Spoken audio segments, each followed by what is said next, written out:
hadirat-Mu yang kami rindukan. Terima kasih Tuhan Yesus. Percaya hari ini hadirat-Mu ada dalam keluarga kami yang mengikuti ibadah raya melalui online service pada pagi hari ini. Lawat setiap kami pagi hari ini, Tuhan. Kau hadir menjamah kami, berkati kami Tuhan. Semakin hari kami percaya kepada Tuhan yang menyelamatkan kami. Semakin hari kami ditambah-tambahkan di Tuhan menjadi sempurna di hadapan. Percaya hari ini yang menjamah, urapi hamba-Mu menyampaikan kebenaran firman-Mu. Buka hati kami Tuhan. Percaya kuasa-Mu tidak pernah dibatasi oleh jarak, ruang dan waktu, karena Engkau hadir di mana-mana yang Tuhan untuk menjamah berkati kami. Firman-Lah siap Tuhan untuk menyampaikan kebenaran firman-Mu di dalam nama Yesus Kristus. Hamba berdoa, haleluya, amin. Shalom. Shalom. Ya, kita akan lihat di dalam kitab Roma pasal 15 ayat 1 sampai dengan ayat 6. Saudara perhatikan, saya akan bacakan kitab Roma pasal 15 ayat 1 sampai dengan ayat 6. Perikopnya bicara tentang orang yang lemah dan orang yang kuat. Ada dua orang, yaitu lemah dan kuat, saudara ya. Ayat 1, kita yang kuat wajib menanggung kelemahan orang yang tidak kuat, dan jangan kita mencari kesenangan kita sendiri. Setiap orang di antara kita harus mencari kesenangan sesama kita demi kebaikannya untuk membangunnya.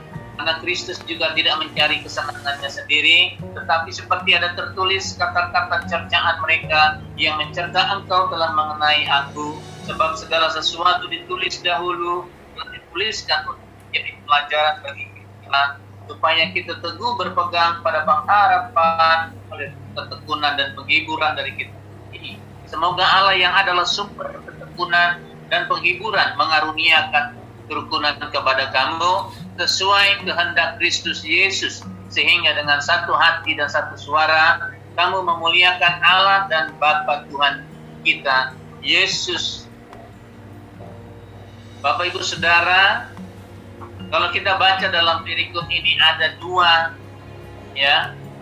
manusia, orang yang lemah dan orang yang kuat. Kalau di dalam perikop ini sebetulnya kita bicara tentang iman. Ada orang yang imannya kuat, ada orang yang imannya lemah, saudara ya.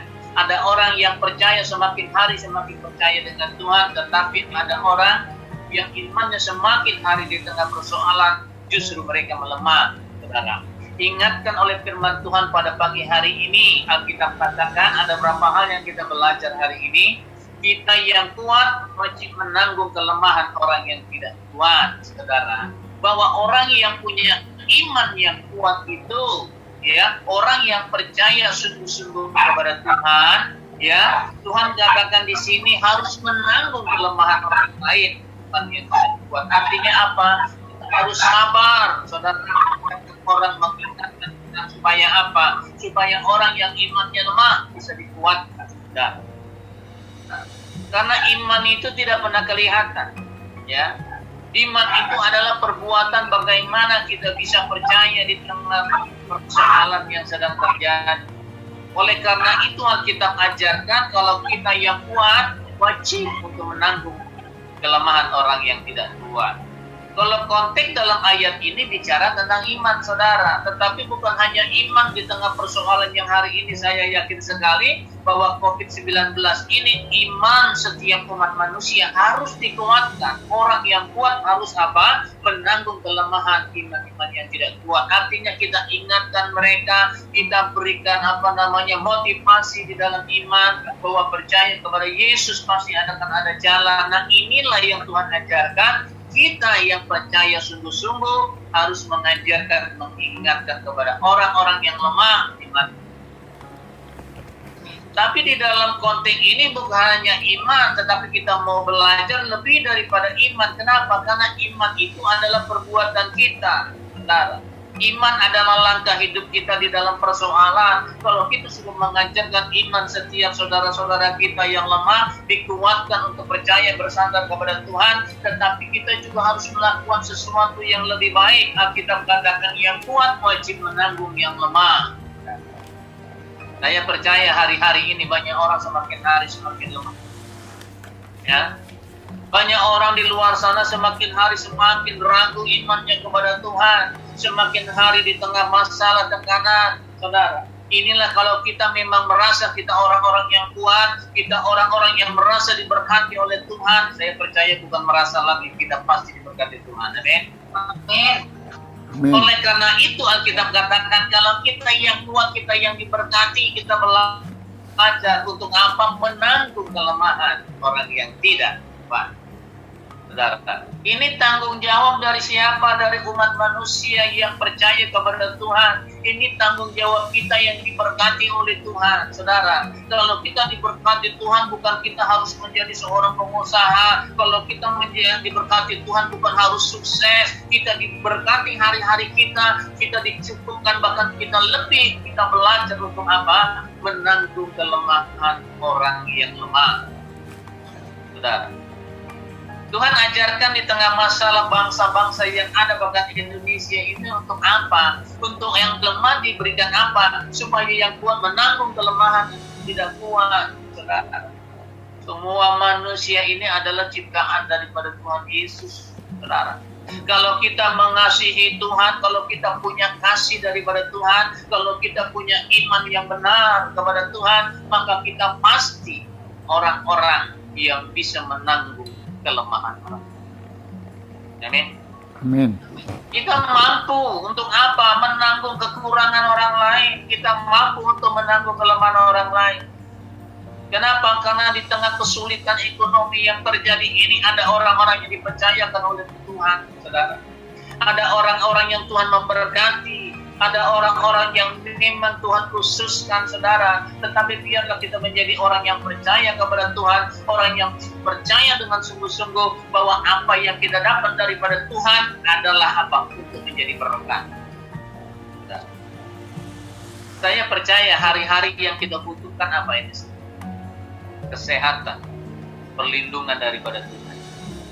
Orang-orang yang percaya dilindungi oleh Tuhan. Orang yang percaya seutuhnya sama Tuhan pasti punya kasih daripada Tuhan. Bagaimana Tuhan juga melihat kelemahan orang lain, saudara. Alkitab dengan jelas katakan di dalam ayat yang ketiga, setiap orang di antara kita, ayat 1 maaf, dan jangan kita mencari kesenangan sendiri. Alkitab katakan. Kalau kita merasa diberkati, jangan cari kesenangan sendiri, saudara.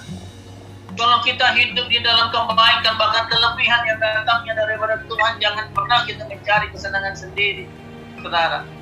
Karena Alkitab katakan, setiap orang di antara kita harus mencari kesenangan sesama kita demi apa? Demi kebaikannya untuk membangunnya. Saudara, saya kasih contoh begini, saudara.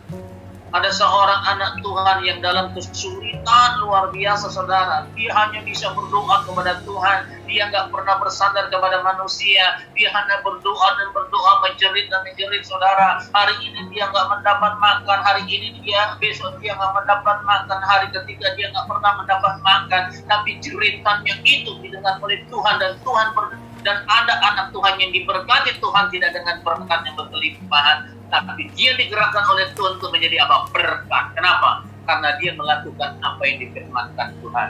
Yang kuat wajib menanggung kelemahan yang lemah. Saudara, dari contohan seperti ini, seseorang bisa dipakai oleh Tuhan.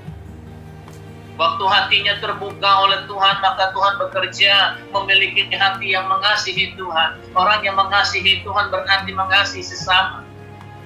Kalau kita punya kasih daripada Tuhan, berarti kita tidak pernah mencari kesenangan kita sendiri. Kita mencari kesenangan bersama supaya apa? Supaya Alkitab katakan, demi kebaikan orang itu kita bisa membangun.